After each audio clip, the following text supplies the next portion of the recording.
Okay guys, तो if else हमने देख लिया, थोड़ी सी उसकी और एक्सरसाइज करते हैं ताकि आपको और क्लियर हो जाए। तो लेट्स से कि हमारे पास यहाँ पे नंबर है, सॉरी एक इंटीजर नंबर है, वेरिएबल है जिसमें वैल्यू है 10, एक और इंटीजर वेरिएबल है जिसके अंदर वैल्यू है 5, और मैंने एक ही नाम से बना दिया। ओके, इसको बी कर देते हैं। और एक हमारे पास एक और इंटीजर है जिसके अंदर वैल्यू है टोटल 9। ठीक है, अब मैं चेक करना चाह रहा हूँ कि क्या जो ए की वैल्यू है वो बिगर है, बड़ी है बी की वैल्यू से। तो उसको मैं किस तरह से चेक करूँगा, गैस करें। तो उसको चेक करने का तरीका ये है कि यहाँ पे मैं लिखूँगा if brackets a is bigger than b, sorry b, then show me console out a is bigger than b. Super easy. If a is greater than, ये साइन है ग्रेटर देन का, b, then show me a is bigger than b. तो लिखा हुआ रहा है a is bigger than b क्योंकि 10 is bigger than 5।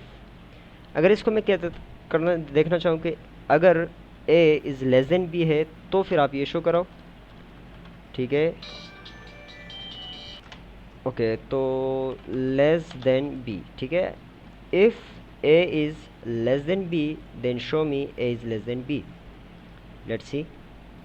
तो यहाँ पे a is less than b कुछ भी नहीं आ रहा, क्यों? क्योंकि 10 is not less than 5, 10 is bigger than 5, that's why यहाँ पे फॉल्स आया और ये एग्जीक्यूट नहीं हुआ।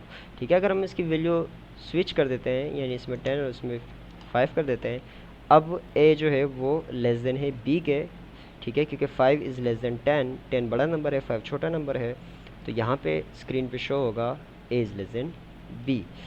तो ये जो ऑपरेटर्स मैं यूज़ कर रहा हूँ, मैंने 3 ऑपरेटर्स यहाँ पे यूज़ किए। एक मैंने यूज़ किया डबल इक्वल टू, एक मैंने यूज़ किया ग्रेटर देन, एक मैंने यूज़ किया लेस देन। ये सारे ऑपरेटर्स आपके हैं रिलेशनल ऑपरेटर्स, जो कि रिलेशन बताते हैं लेफ़्ट और राइट वेरिएबल्स या वैल्यूज़ का।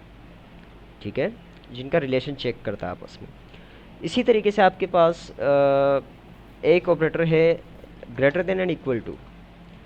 अब जैसे कि ग्रेटर देन क्या चेक करता है कि क्या ये लेफ़्ट साइड वाली वैल्यू बड़ी है राइट साइड वाली वैल्यू से, यानी if a is greater than b तो ये ट्रू होता है। तो यहाँ पे ये ग्रेटर देन इक्वल टू ये चेक करता है कि क्या ये वैल्यू इससे बड़ी है, एट द सेम टाइम क्या ये वैल्यूज़ इक्वल तो नहीं है। यानी ये चेक करेगा कि अगर ये ए वैल्यू जो है, ओके सॉरी मुझे कॉल आ गई थी। ओके, तो इस केस में ये चेक होगा कि या तो ये जो वैल्यू है या तो इसके इक्वल हो या फिर इससे बड़ी है। दोनों केसेस में ये ट्रू हो जाएगा। या तो इसके इक्वल होगी ये वैल्यू, ये दोनों वैल्यूज़ आपस में इक्वल होनी चाहिए, या फिर ये वाली वैल्यू इस वाली वैल्यू से, सेकंड वाली वैल्यू से बड़ी होनी चाहिए। तो यहाँ पे हम एक सिनेरियो बनाते हैं कि यहाँ पे मैं इसको कर देता हूँ ए जो है 5 इज़ ग्रेटर देन बी। तो यहाँ पे ये फॉल्स होगा, ना तो 5 ठीक है 10 से बड़ा है, ठीक है, और ना ही ये इसके इक्वल है। तो दोनों केसेस में ये फॉल्स ही हो रहा है, तो इसलिए यहाँ पे ये शो नहीं होगा। Let's see. ठीक है, तो स्क्रीन पे कुछ भी शो नहीं हो रहा। अगर हम इसको इक्वल कर देते हैं या फिर इसको बड़ा कर देते हैं, 15 कर देते हैं, तो 15 इज़ ग्रेटर देन बी।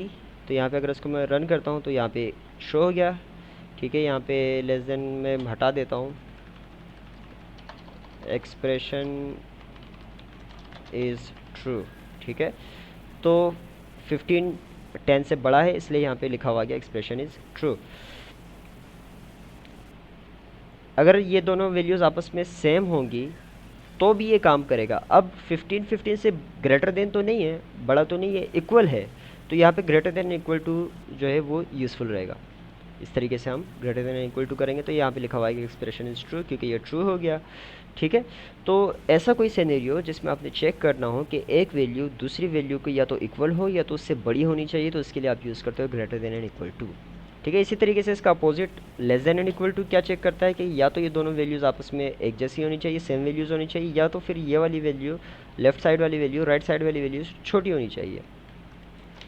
तो दोनों केसेस में जो है ये ट्रू हो जाएगा। तो यहाँ पे इक्वल है तो इक्वल पे भी ये ट्रू हो जाएगा, या फिर अगर फर्स्ट वाली वैल्यू छोटी है यानी 4 है 3 है तो भी ये ट्रू हो जाएगा।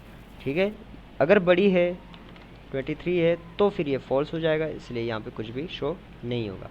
इसी तरीके से greater than and equal to हो गया, less than and equal to हो गया। एक और ऑपरेटर मैं बता देता हूँ, देन इस वीडियो को एंड करते हैं, वो है not equal to. Not equal to का क्या मतलब है कि अगर मैं 15-15 दोनों में कर देता हूँ तो यहाँ पे ये एक्सप्रेशन तब ट्रू होगी जब दोनों वैल्यूज़ एक जैसी होंगी, दोनों इक्वल होनी चाहिए। ये जो साइन है इसको कहते हैं एक्सक्लेमेनेशन मार्क, ठीक है, एक्सक्लेमेनेशन मार्क। एक्सक्लेमेनेशन मार्क ये क्या चेक करता है कि ये दोनों वैल्यूज़ आपस में एक जैसी होनी चाहिए, ठीक है। तो अगर ये इक्वल नहीं है तो ये फॉल्स होगा। अब इस केस में क्या है, ये इक्वल नहीं है तो यहाँ पे ये कुछ भी एग्जीक्यूट नहीं होगा, क्यों? क्योंकि वो इक्वल ही नहीं है। लेकिन अगर मैं दोनों वैल्यूज़ को चेंज कर देता हूँ, ठीक है, ये 12 है, ये 15 है, अब ये इक्वल नहीं है तो ये कंडीशन ट्रू हो गई ना। These are not equal so it's true.